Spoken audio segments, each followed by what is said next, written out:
Alright mga ka-tracker, nakikita nyo ba itong mga hose and wire? So ito po ay wire ng truck na ginagawa dito sa amin. Diba, buhol-buhol pa. Ito po ay ayan, tinanggal muna dito sa unit para magawa. So ipakita ko sa inyo para makita nyo rin. Ito po ay Fuso Super Great 6M70 8-wheeler. Ayan, tinanggal na yung transmission. Ayan. Ayan, nire-recondition na po ito at sinisimula ng pinturahan. Ayan, ano na nga.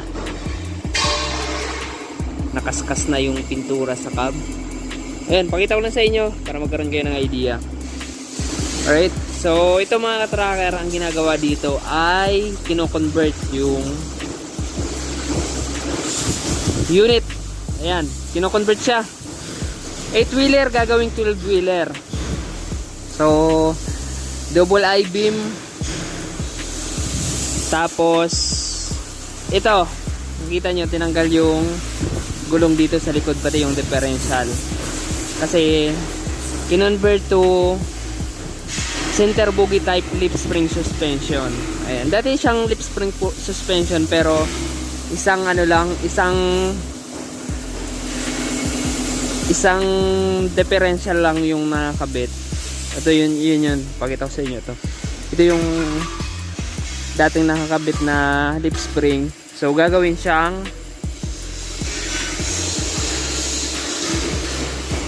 bogie type lip spring, naka-tandem.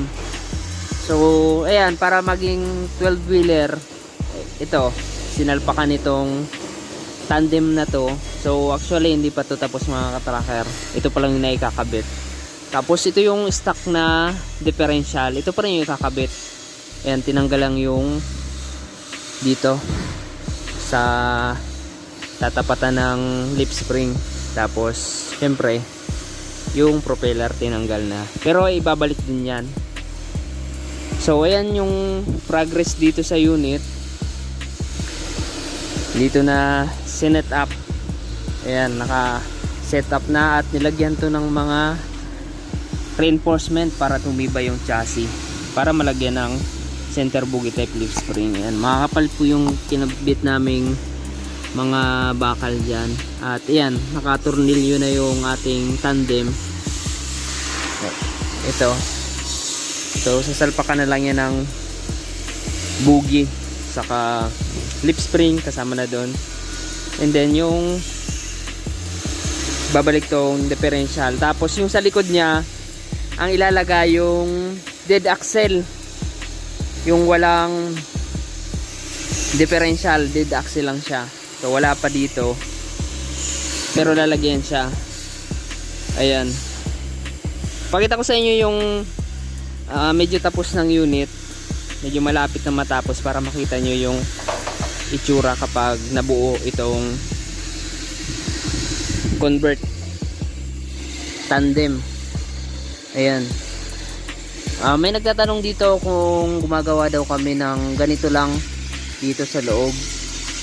So nagawa po kami, pero kasi may mga nagme-message sa akin na ako pwede daw magpa-convert lang.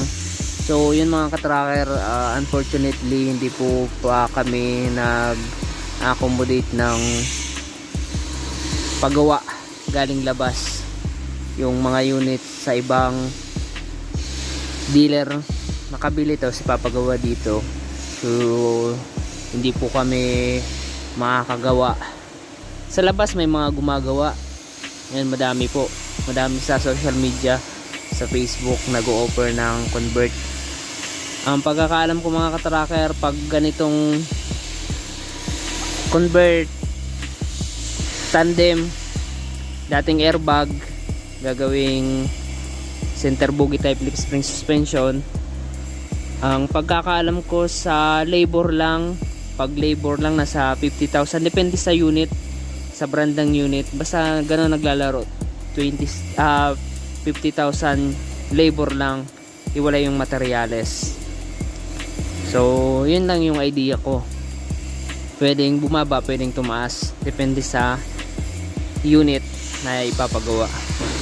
So ipakita ko sa inyo yung yung unit na natapos na i-convert. Nandito. Same spec ng truck. Puso super great din. Ayan. So, ito na po. Ito. Diba? Ayan. Tapos na to. Gulong lang yung kailangan nito. Tapos, ito yung nilagay namin na dead axle. Wala tong wala tong laman sa loob. Ayan. Hindi siya connected dun sa isang differential na live axle. So, ayan po. Kaladkad lang na tinatawag. Tapos yun, naka brake system, kaya may bagong mga brake chamber. Ito na po yung itsura ng convert. Ayan, diba? Solid yan pagkakagawa niyan. Ayan, hindi yan dikit. Tapos may mga sapi yan. Ayan, para hindi agad masira yung bugi. Ayan, kasi kapag sobrang malaki yung clearance, agad nasisira tong bugi dyan. Ayan, yung bugi madaling nagka-crack, nababasag, napuputol.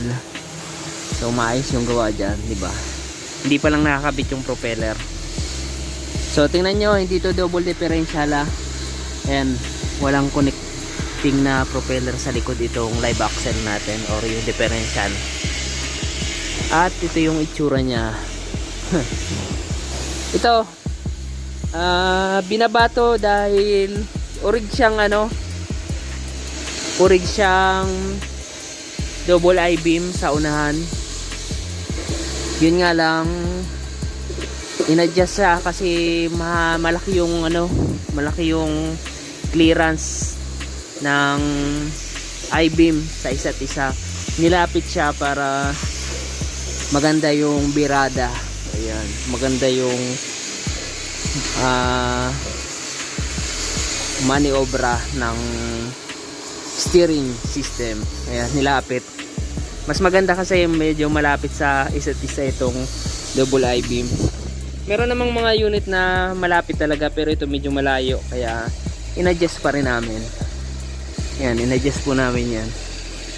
Ayan, naka flatbed to.